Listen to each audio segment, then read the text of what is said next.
In this video I'm going to show you how to do a very basic observational drawing of a mannequin. Now we use these artist mannequins to give us a really good way of looking at the body, breaking it down to sort of shapes and segments so you can get your figure to pose in a variety of different ways that you find useful. But it also helps us look at is some proportion. So as part of the session we're going to be drawing this as accurately as we possibly can. And that involves looking at the shapes really carefully and not assuming you know what those shapes are. Okay, so I'm going to start with the head. Now, the shape of the head here, as you can see, doing it quite lightly. I'm going to do it lightly because I can always change it. Okay, if I start carving into the paper, it's going to be very difficult for me to rub out anything. Okay. Now, on these mannequins, very usefully, is a guide for proportion. So if you look at the length of the head here, we're not going to measure it using a ruler, we're going to use our fingers.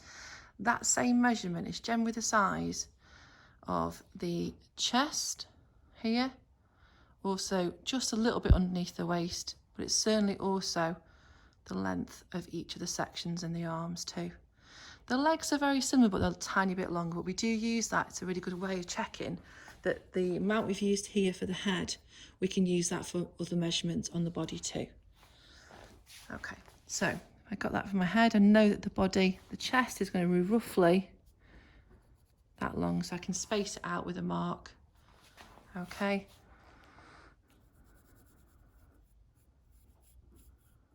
Now I'm drawing it as a 3D shape as well. I'm not gonna, it's gonna look like the model that's in front of me. Okay, so I'm very carefully observing those shapes. Okay, rounded edges to those shapes because we know it's a 3D shape.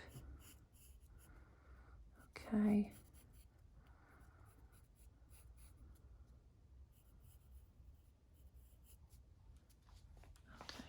I'm going to check that measurement again. A little bit underneath was this sort of shape here. Quickly do one of the arms.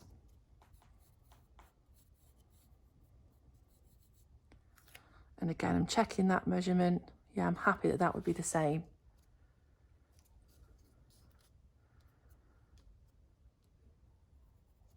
Made a little mark so I know.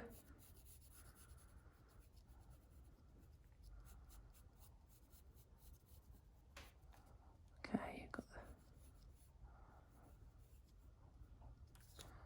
same again. Just checking. Making a little mark. So the proportion of the body is quite important that you get that accurate. Everything else that follows on will look right then.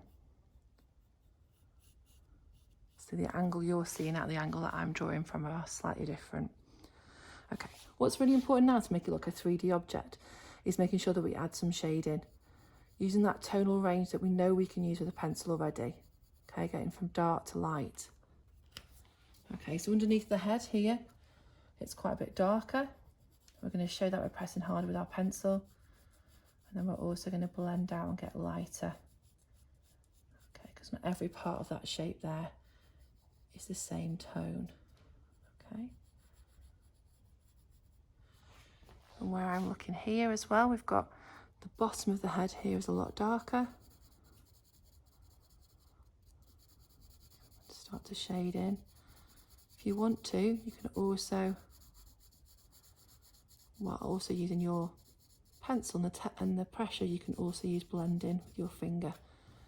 You feel that will give you a better, smoother look with your tone. Okay.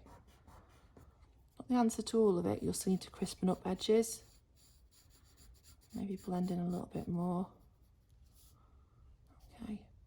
But what you can use fantastically well is a rubber to take away some tone if you feel like you've put a bit too much on, or like we've got on the top of the head here, little bits where the light hits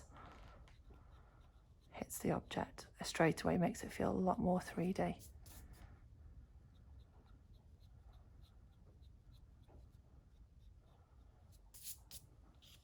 Okay.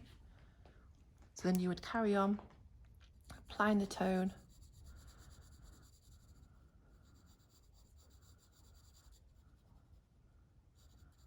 Looking at where the darkest parts of the body are, where the light hit it. And then you would carry on making a really good 3D outcome using the tone to give that 3D modelling and shaping.